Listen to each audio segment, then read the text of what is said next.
একজন নৃত্য শিক্ষক হিসেবে বলতে খুব খারাপ লাগে, যতদিন গার্জিয়ানরা আমাদের কাছে নাচ শিখাবে তার বাচ্চাকে, ততদিন আমরা ভালো। যেদিনকে আমাদের কাছ থেকে ছাড়িয়ে অন্য কোনো মাস্টারের কাছে ভর্তি করবে, তখন আমরা খারাপ। তখন আমাদের কাজ নিয়ে বিচার করা হবে যে আমরা কাজ খারাপ করতাম, নাচ ভালো শেখাতাম না, আমাদের লাইফ স্টাইল তুলে ধরবে, আমাদের ব্যক্তিগত জীবন তাদের কাছে গসিপ হয়ে দাঁড়াবে। কিন্তু বিশ্বাস করুন, যখন তার বাচ্চা আমাদের কাছে নাচ শিখতে ঢুকেছিল, তখন তার বাচ্চা হাত পাও নাড়তে জানতো না। তাদের কোনো সময় হাত, কোনো সময় পা, কোনো সময় তো জিমনাস্টিক করা থেকে লাথি পর্যন্ত খেয়েছি তাদেরকে শেখানোর জন্য।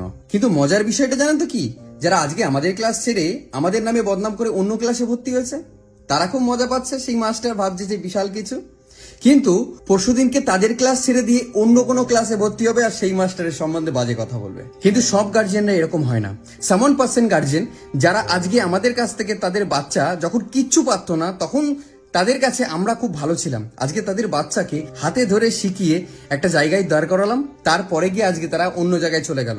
আমাদের দুঃখ নেই, কারণ কি বলুন তো, আমাদের কাছে এরকম সারা বছর ধরে এরকম বাচ্চারা আসে ভর্তি হতে, তারপরে কিছুটা শেখার পরে তারা চলে যায়। কিন্তু কি বলুন তো, আমাদের মতন যারা কোরিওগ্রাফার, তারা সব সময় সেই বাচ্চাগুলোকে মনে রেখে দেয়, কারণ আমাদের জীবনটাই ওই বাচ্চাদের নিয়ে। তাদের প্রতি যে ভালোবাসা, তাদের ছোট ছোট কিছু ব্যবহার আমাদের মনে সারাটা জীবন ধরে রেখে দেয়। এবং কিছু কোরিওগ্রাফারদের বলবো, আজ যেটা আমার সাথে হচ্ছে, কাল তোমার সাথে হবে, পরশুদিন আরেকজনের সাথে হবে।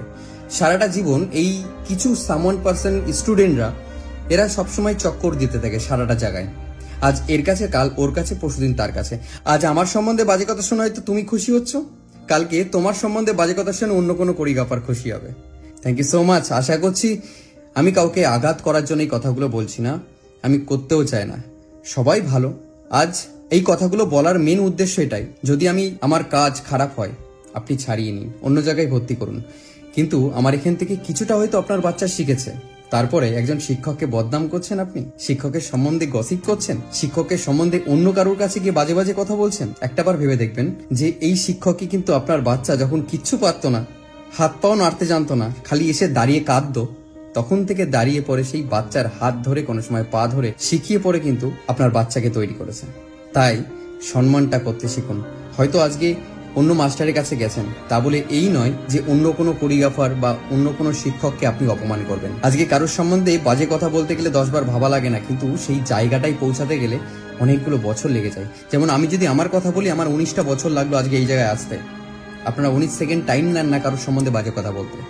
তাই বলবো, একটু বিচার করুন, নিজেকে নিজে প্রশ্ন করুন যে আমার বাচ্চা তো কিছুটা হলেও শিখেছে সেই মাস্টারের কাছে, তাহলে আমার বদনাম করাটা কি সাজে? Thank you. কিছু ভুল বললে ক্ষমা করে দেবেন।